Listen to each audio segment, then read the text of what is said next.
ముఖ్యమంత్రిగా నల్లమల గడ్డ నుండి మాట్లాడుతుంటే తన గుండె ఉప్పొంగుతోంది అన్నారు సీఎం రేవంత్ రెడ్డి. కాంగ్రెస్ పార్టీని గెలిపించిన ఈ ప్రాంతం రుణం తీర్చుకుంటానని అన్నారు ఆయన. 2029లోపు 1 కోటి మంది మహిళలు కోటీశ్వరుల్ని చేయటమే తన ప్రభుత్వ లక్ష్యమన్నారు. నాగర్ కర్నూలు జిల్లాలో పర్యటించిన రేవంత్ రెడ్డి గిరిజనుల అభివృద్ధి కోసం పలు పథకాలు ప్రారంభించారు.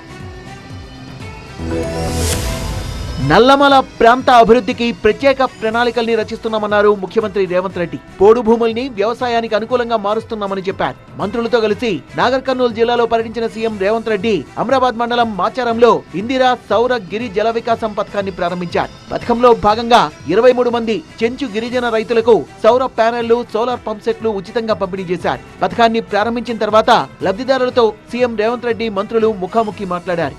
గిరిజనుల వ్యవసాయ విధానం గురించి మహిళల్ని అడిగి తెలుసుకున్న ముఖ్యమంత్రి రేవంత్ రెడ్డి గిరిజనులకు వ్యవసాయం కోసం సౌర విద్యుత్ ఏర్పాటు చేశామని, అదనంగా వచ్చే సౌర విద్యుత్ ను ప్రభుత్వానికిచ్చి ఆదాయం పొందాలని సూచించారు. సౌర విద్యుత్ ఉత్పత్తి, వినియోగంపై గిరిజనులకు శిక్షణ ఇవ్వాలని అధికారుల్ని ఆదేశించారు. అచ్చంపేటను మోడల్ నియోజకవర్గంగా అభివృద్ధి చేయాలని, నియోజకవర్గంలో 100 రోజుల్లో కరెంట్ మోటార్ల స్థానంలో సోలార్ పంపు సెట్లు ఏర్పాటు చేయాలని స్పష్టం చేశారు. గిరిజనులకు నెలకు 3000 నుంచి 5000 ఆదాయం వచ్చేలా చూడాలని సూచించారు ముఖ్యమంత్రి.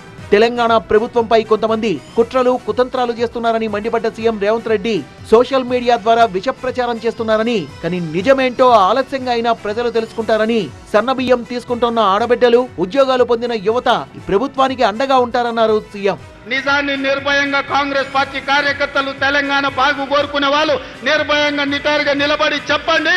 ముఖ్యంగా మా ఆడబిడ్డల్ని 1 కోటి మందిని కోటీశ్వరులను చేసే బాధ్యత మాది. కొంతమంది కడుపు నిండా విషం పెట్టుకుని రాష్ట్ర ప్రతిష్టకు భంగం కలిగించేందుకు ప్రయత్నిస్తున్నారన్న ముఖ్యమంత్రి రేవంత్ రెడ్డి అలాంటి వారిని పట్టించుకోవాల్సిన అవసరం లేదన్నారు. ఎవరు ఎలాంటి విష ప్రచారం చేసినా ప్రజలే వారికి తగిన బుద్ధి చెప్తారని స్పష్టం చేశారు. ప్రతి ఊర్లో 1-2 తాగుబోతులు, సన్నాసులు ఉండనే ఉంటారు. అంత మాత్రాన ఊరేమన్నా పాడైపోతుందా? ఊరికేమన్నా దరిద్రం వస్తుందా? మిత్రులారా, ఆచారంలో ఇందిరా సౌర గిరి జల వికాసం పథకాన్ని ప్రారంభించిన అనంతరం సీఎం రేవంత్ రెడ్డి కొండారెడ్డిపల్లె శ్రీ ఆంజనేయ స్వామి ఆలయానికి వెళ్లారు. అక్కడ సీఎం దంపతులు, మంత్రులు ప్రత్యేక పూజల్ని నిర్వహించారు.